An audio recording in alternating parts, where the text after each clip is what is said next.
po. Hanggang dulo pa yung kagamasan ko. Yung iba, medyo madamo na. Yung iba naman malinis. Yan po siya malalaki na. Itong nauna, bumubulaklak na po siya. Ito siya. Hanggang doon sa dulo. Hanggang dulo po siya.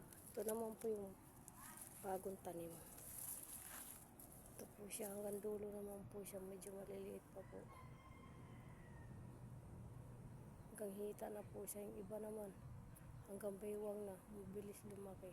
Ito po yung yan siya hanggang dulo. Yan yung tanim kong pangalawa.